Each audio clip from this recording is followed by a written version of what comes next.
sa ilalim ng pangalan ng Mark Ramos, nandiyan ho yung like button. Ano po gagawin nyo? Simpleng-simple lang. Pindutin nyo lang po yung like button, no? Nakaganon nyo, no? Tapos, ang gawin nyo, pagkapindot nyo, i-ano nyo, i-komento ninyo kung pang ilan ang inyong like para madaanan natin ng shoutout ang inyong mga pangalan dyan sa comment section, mga bossing. At eto ho, 1, 2, 3, 4, 5, 6, 7, 8, 9, 10, 11, 12, 13. Napakarami natin topic sa umagang ito. Mabilis ang shoutout. Nandiyan sila Ma'am Chris Rose Babe. Nandiyan si Ma'am Neng Gigi. Akala mo late ako, ha?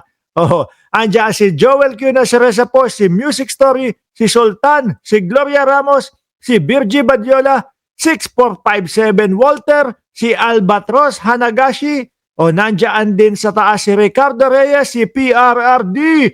Oh, shoutout sa iyo, boss, no? Lilibet Omagap, kamusta ka na dyan? PRRD sa Oblo.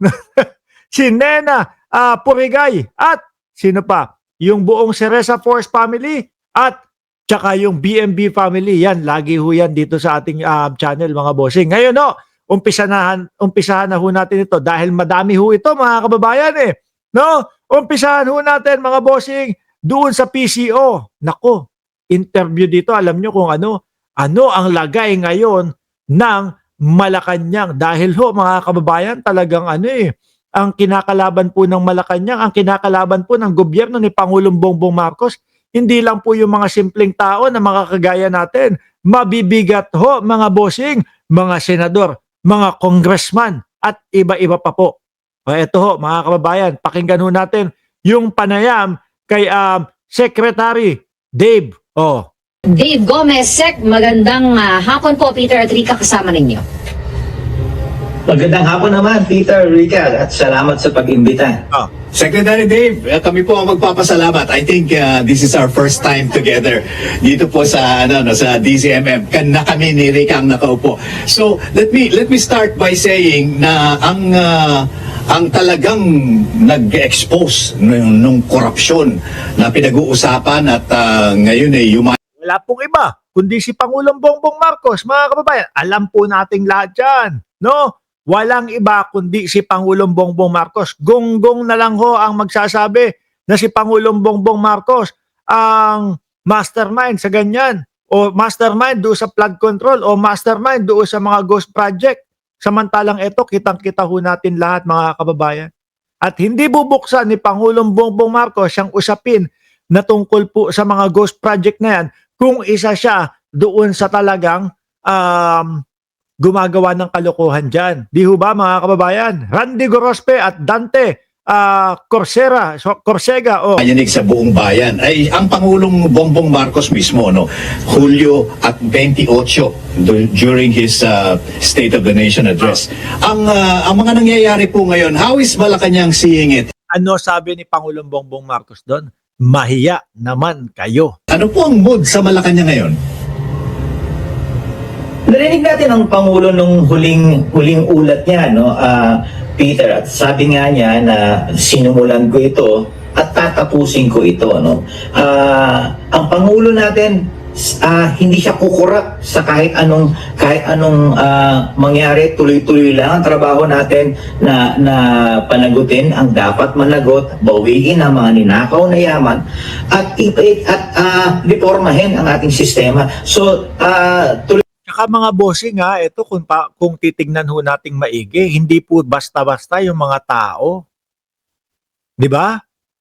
Hindi po basta-basta, hindi po simpleng tao, hindi po yung kumbaga mayaman lang. No? Ito po malalaki pong mga politiko. Kaya nga sila Chis Escudero, 'di ba?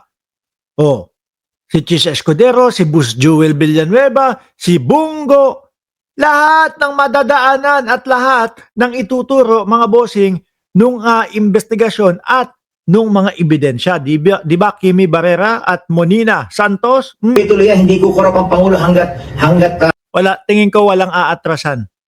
At ako ho, mga kababayan, malaki po ang tiwala ko kay Pangulong Bongbong Marcos na kahit ano pa pong paggiba nila dito at magsama-sama sila, which is nakikita naman ho natin, nagsasama-sama sila, o yung sa mga parali-rally na yan. Yung iba, hindi lang humaharap talaga. hindi lang ipinapakita yung kanilang partisipasyon doon sa mga rally. Pero alam natin mga boss Chipamo, sir, marami dyan yung naglalagay ng mga perang ninakaw nila para po maging pondo ng rally, para po baka makachamba sila na maipaalis nila si Pangulong Bongbong Marcos bilang presidente. Yan ang nakikita ko diyan sa mga nadadawit dito sa flood control, ha? Sa huli, no, sinimulan niya ito at tatapusin niya ito. Pinahayag din ni Pangulong Bongbong Marcos po na sabi niya, on or before December 15, may mga makukulong. Oh, ayan ha. On or before December 15, Ruel Barba. Ayan, tinaningan. Di ba? Si John Vic Remulla naman. Si John Vic, ang sinabi naman ni John Vic 5 linggo. No, simula nung sinabi ni John Vic 5 linggo, may mga makukulong na din ho dyan, mga kababayan. Kailangan po, tama yung proseso. Hindi po pwede dito yung kagaya nung kay Duterte na bara-bara lang po. Tingnan mo, nasaan niya yun? Yung mga sinasabi nilang pakulo, wala naman. Di ba? Puro ebas-ebas lang po, puro sabi-sabi lang ho, mga kababayan.